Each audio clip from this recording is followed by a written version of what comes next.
देखिए बेटे, आज मैं आपके लिए एक शॉर्टकट की लाया हूँ, थर्मल स्टेबिलिटी। इससे बहुत सारे क्वेश्चन सॉल्व होंगे। इसको ढंग से समझना है और बार बार लिख के देखना है। बहुत ही इम्पोर्टेंट है ना। देखिए, बहुत सारे क्वेश्चन इससे सॉल्व होंगे। तो हम सीखने जा रहे हैं थर्मल स्टेबिलिटी।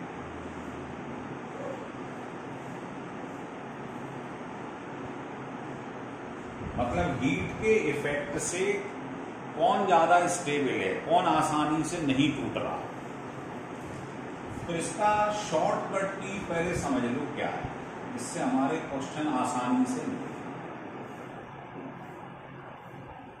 तो शॉर्टकट की इसकी ये है कि जो हमने फजान रूल में पढ़ा है कोवेलेंट करेक्टर।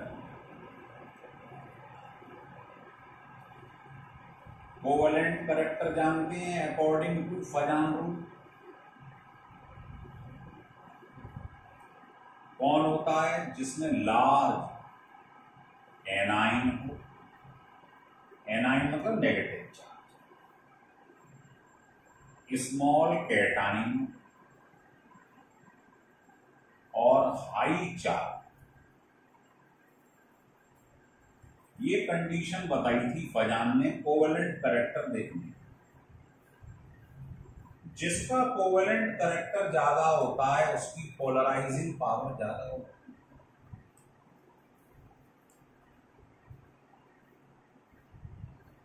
पोलराइजिंग पावर मतलब होता है charge density, charge upon radius. और आप जानते हैं कोवेलेंट करेक्टर जो है जिसका ज्यादा होगा उसकी स्टेबिलिटी कम होगी, क्योंकि आयनिक वाली चीजें ज्यादा स्टेबल होती। तो इसका मतलब हुआ थर्मल स्टेबिलिटी रेडियस के क्या हो गई? डायरेक्टली। बस यही फंडा है। थर्मल स्टेबिलिटी डायरेक्टली प्रोपोर्शनल होती है साइज। बस हमको ये शॉर्टकट की ध्यान रखनी है, बाकी सब भूल जाओ। ये है शॉर्टकट। जैसे पेपर में मैं केस 1 लेके चल, मान लीजिए कार्बोनेट्स ऑफ एल्कली मेटल,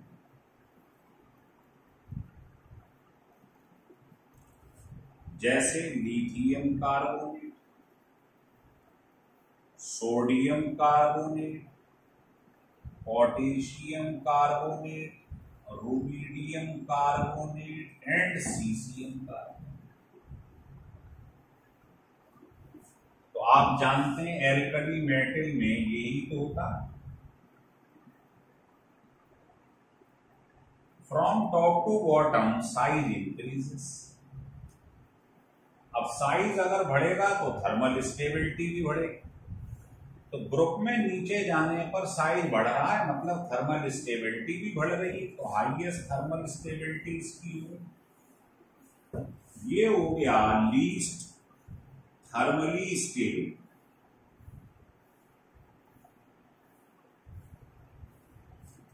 तो आप इसको अगर गर्म कर देंगे तो ये आसानी से टूट जाए। इनमें से कोई भी ब्रेक नहीं करता क्योंकि इनकी थर्मल स्टेबिलिटी ज्यादा है। ये टूट जाता है अपने ऑक्साइड्स में और सी। सारे कार्बोनेट इसी प्रकार से टूटेंगे, ऑक्साइड और सी। तो ये फंडा ध्यान रखें, थर्मल स्टेबिलिटी में ये फंडा काम करता है। नीचे जाएंगे साइज बढ़ेगा, थर्मल स्टेबिलिटी बढ़ेगी। थर्मल स्टेबिलिटी मतलब हीट भी करते रहोगे तो स्टेबल है, टूट नहीं रहा है। सोडियम कार्बोनेट को अगर आप हीट करेंगे तो ये थर्मली स्टेबल है, ये टूटेगा ही नहीं, नो रिएक्शन। ये कोई भी रिएक्शन नहीं करेगा हीट करने, ये टूट जाएगा।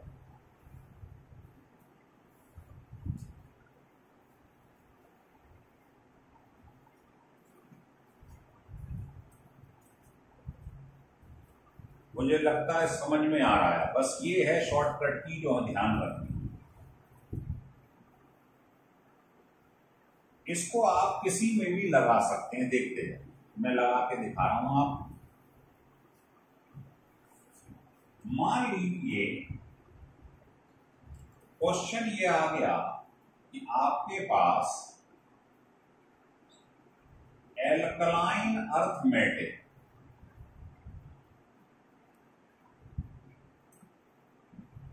उनके कार्बोनेट्स भी जैसे beryllium carbonate, magnesium carbonate, calcium carbonate, strontium carbonate and barium carbonate.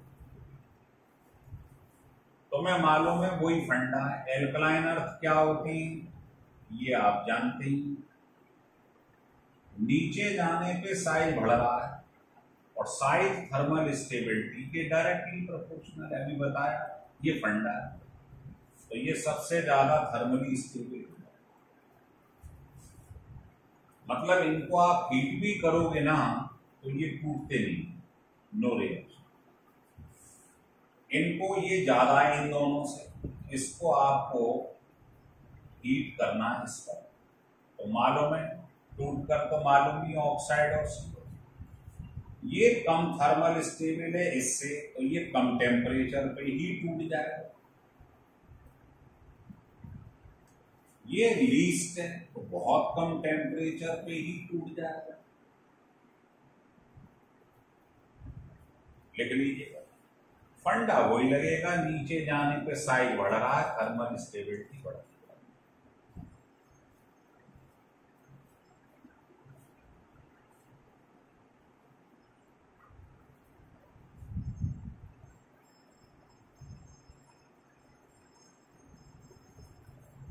आगे बढ़ो।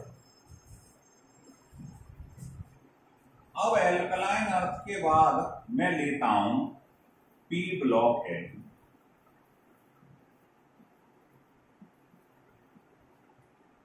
मान लो अभी तो मैं करा रहा था आपसे टॉप टू बॉटम, अब हमने ले लिया एल्यूमिनियम कार्बोनेट, पी ब्लॉक में आता है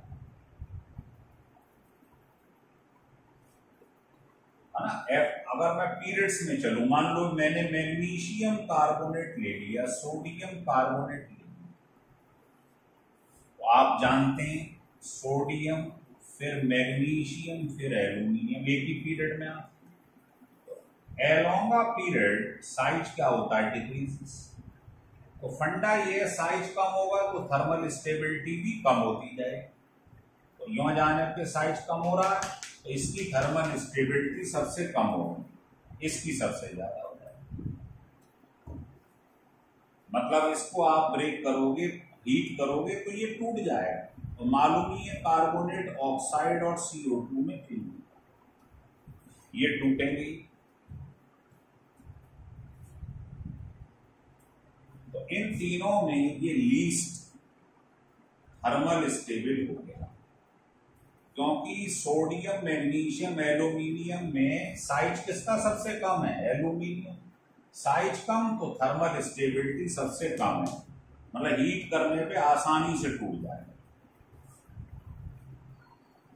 चलिए आगे देखते हैं, बहुत ही इंपॉर्टेंट टॉपिक है, इस पर क्वेश्चन आना ही आना है।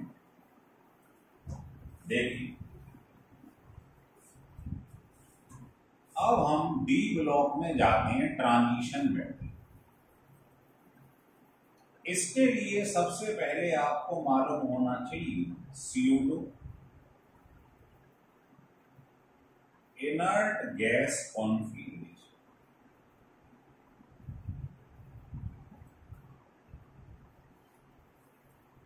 क्या होता है स्यूडो इनर्ट गैस कॉन्फिगरेशन? जिसके लास्ट में ये आ जाए, ये आ जाए लास्ट में, समझ लेना वो स्यूडो नोबल गैस कॉन्फिगरेशन। जैसे एग्जाम्पल ये Cu+ लिखा है, इसका एटॉमिक नंबर 20। जब हम इसका कॉन्फ़िगरेशन करेंगे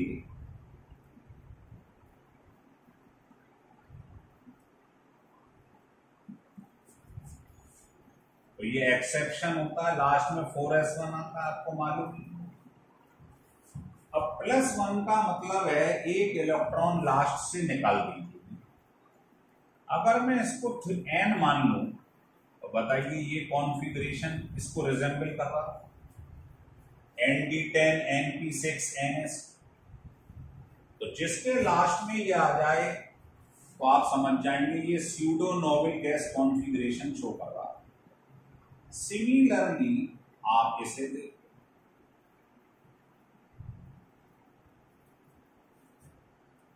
कॉन्फ़िगरेशन पर ऐसे करते रहोगे आप, इसी को कंटिन्यू कर देता हूं, ये आ जाए। अब इसमें से 2 निकाल दीजिए, लास्ट से 2 इलेक्ट्रॉन निकल गए, आ गया वही स्यूडो नोबल गैस कॉन्फ़िगरेशन। तो ध्यान रखें कौन कौन शो करता है।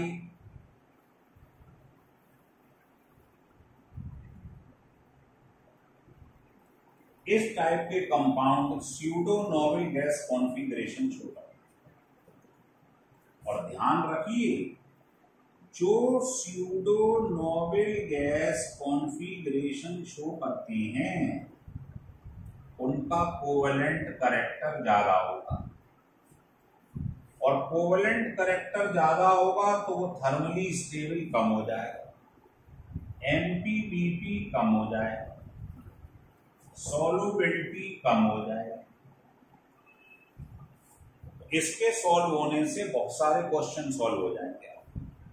जैसे एक क्वेश्चन बताता हूं, out of AgCl and NaCl which one has maximum या मोर लिख लो MP एंड BPs। तो बताइए इसे ब्रेक कर दो, ये क्या दे रहा है Ag+, ये बताओ इसमें से ये क्या शो करता है, स्यूडो नोबल गैस, ये शो नहीं करता। तो जो स्यूडो नोबल गैस शो करेगा वो कोवेलेंट ज्यादा होगा, मतलब एमपीबीपी कम हो जाएगा। आंसर ये लिख लीजिए।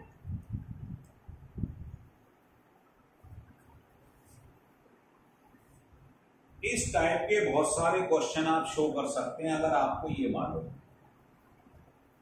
तो जिसमें स्यूडो नोबल गैस कॉन्फ़िगरेशन होता है उसका कोवेलेंट कैरेक्टर ज्यादा है, या ऐसे बोल लो pseudo noble gas configuration covalent character means उसका पोलराइजेशन पावर ज्यादा है, Q/R चार्ज डेंसिटी से देखते हैं, मतलब उसकी थर्मल स्टेबिलिटी कम है।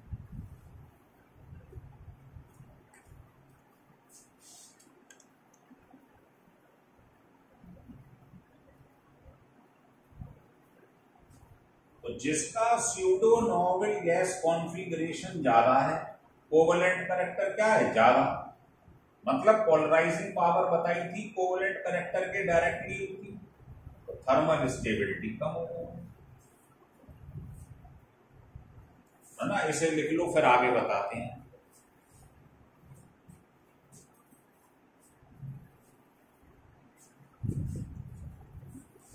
देखिए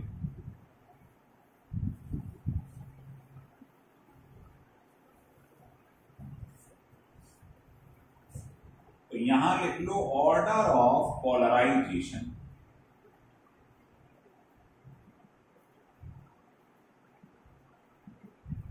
सबसे ज्यादा होता है स्यूडो नोबल गैस कॉन्फ़िगरेशन, फिर होता है नॉन इनर्ट, और लास्ट में इनर्ट गैस या इनर्ट। और जिसका पोलराइजेशन ज्यादा होगा, अभी अभी मैंने बताया था, उसकी स्टेबिलिटी क्या हो जाता है उल्टा, ऑर्डर ऑफ थर्मल स्टेबिलिटी उल्टा हो जाएगा।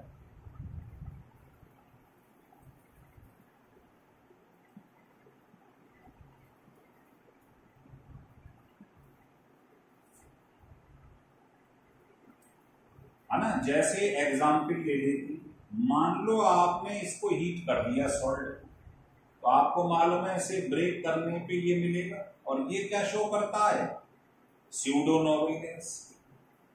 तो इसकी स्टेबिलिटी सबसे कम है, ये हीट करते ही तुरंत डिकम्पोज हो जाए।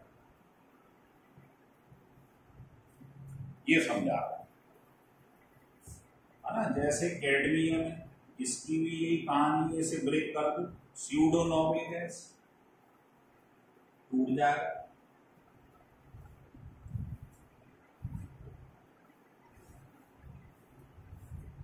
लेकिन अगर आपने ये ले लिया, ये तो शो नहीं कर रहा है स्यूडो, है ना, ये स्टेबल हो जाता है, ये करोगे हीट टूटेगा,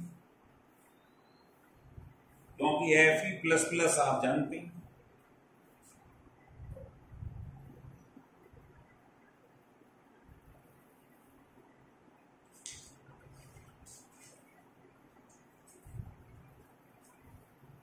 चलिए आगे देखते हैं।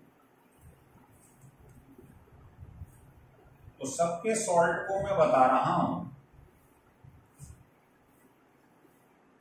ऐसे ही ये बड़ा इंपॉर्टेंट केस है, लिख लो, salt of passive metal. Passive metal वो होते हैं जो इलेक्ट्रोकेमिकल सीरीज में सबसे नीचे आते हैं, क्योंकि आपने इलेक्ट्रोकेमिकल सीरीज सुनी होगी इस टाइप से।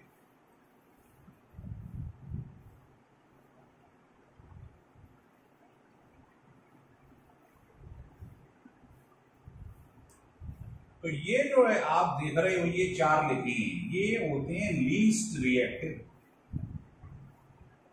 इन्हीं को पैसिव मेटल बोलते। कौन कौन से, मरकरी H से स्टार्ट है, सिल्वर A से, प्लेटिनम P से, ये गोल्ड A से।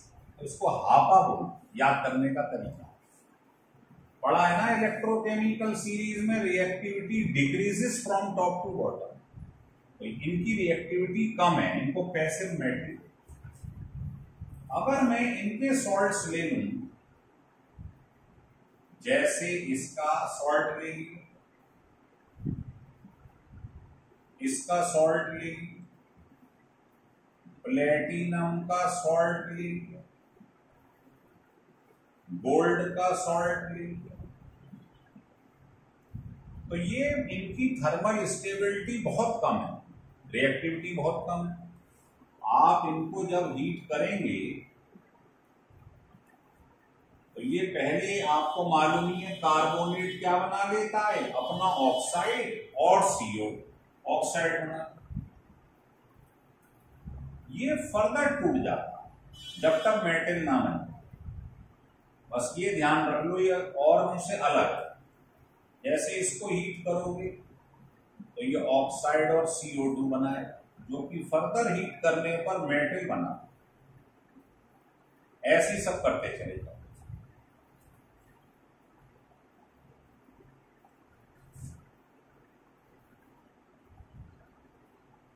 तोड़ दो इसे, मेटल प्लस, ऐसे तोड़। तो ये बड़ा इंपॉर्टेंट है, ध्यान रखना, याद रख लो, मरकरी, फिर उसके बाद में सिल्वर, फिर प्लेटिनम, फिर ये हाफ।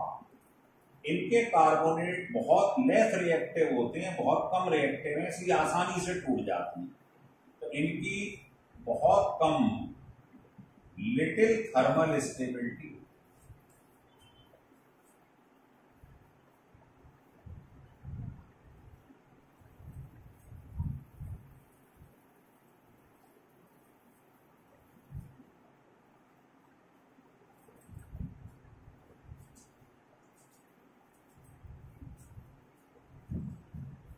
समझ में आ गया होगा। अब इसके आगे बढ़ते हैं। अब तक हम आपको कार्बोनेट समझा रहे थे, सॉल्ट बना रहे थे कार्बोनेट पर। अब हम ले रहे हैं बाइकार्बोनेट।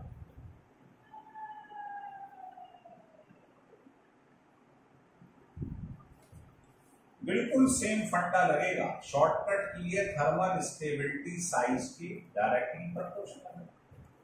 जैसे मैंने कहा, ये lithium bicarbonate, sodium bicarbonate, potassium bicarbonate, rubidium bicarbonate है और सीसियम बाइकार्बोनेट। तो आपको मालूम ही है एल्कली मेटल में क्या होता है,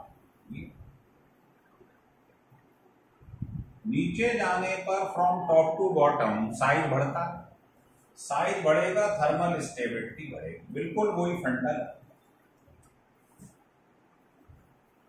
अब इसको आप हीट कर दो, इसकी सबसे कम थर्मल स्टेबिलिटी आसानी से टूट जाए, तो बाइकार्बोनेट हीट करने पर क्या बनाती है, कार्बोनेट। अब पढ़ा है हमने इनऑर्गेनिक, और इसको आपने फर्दर हीट कर दिया, थोड़ी देर पहले बताया था, तो ये बन जाता था ऑक्साइड और CO2। ऐसे ही आप सोडियम कार्बोनेट को हीट कर दो, भाई थर्मल स्टेबिलिटी इसकी हाईएस्ट है, कम होती जा रही है, तो ये भी हीट करने पे क्या होगा, टूट जाए, कार्बोनेट बना ले। लेकिन ये आप पढ़ चुके हैं कि इसको हीट करने पर ये ब्रेक नहीं होता, केस 1। सोडियम कार्बोनेट हीट करने पे टूटता नहीं, ये आपको केस 1 में पढ़ाया गया है, तो ये बड़ा इंपॉर्टेंट रिएक्शन है, ध्यान रखो। लिथियम कार्बोनेट ब्रेक कर जाता है, सोडियम नहीं करता, और इन पर तो कोई इफेक्ट पड़ेगा ही नहीं, नो इफेक्ट, क्योंकि बहुत ज्यादा थर्मल स्टेट।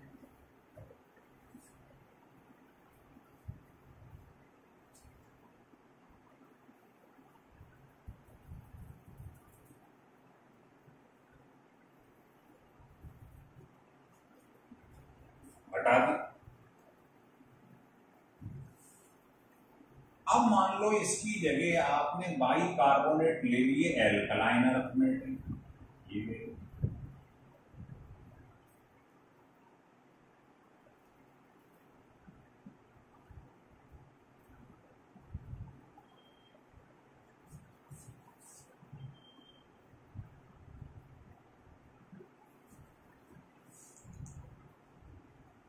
ये ले लिया आप,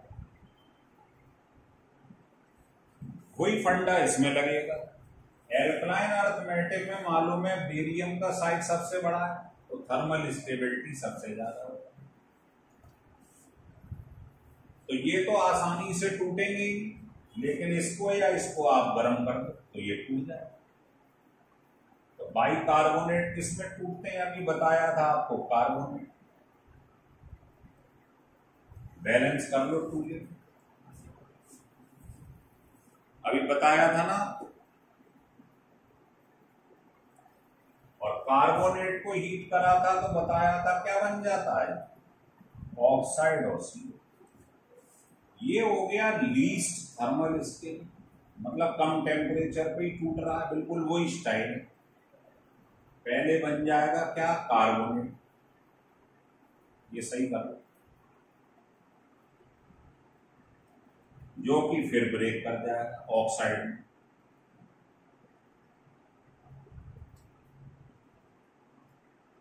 बस ये ध्यान रख लें, ये ब्रेक नहीं करती, क्योंकि इनकी थर्मल स्टेबिलिटी बहुत ज्यादा है। तो ऐसे आप थर्मल स्टेबिलिटी का कार्बोनेट, बाइकार्बोनेट, कोई भी सवाल सॉल्व कर सकते हैं। चलिए, तो ये आपने थर्मल स्टेबिलिटी पढ़ ली है डिटेल में, इसको आप पढ़िए, कैसा लगा है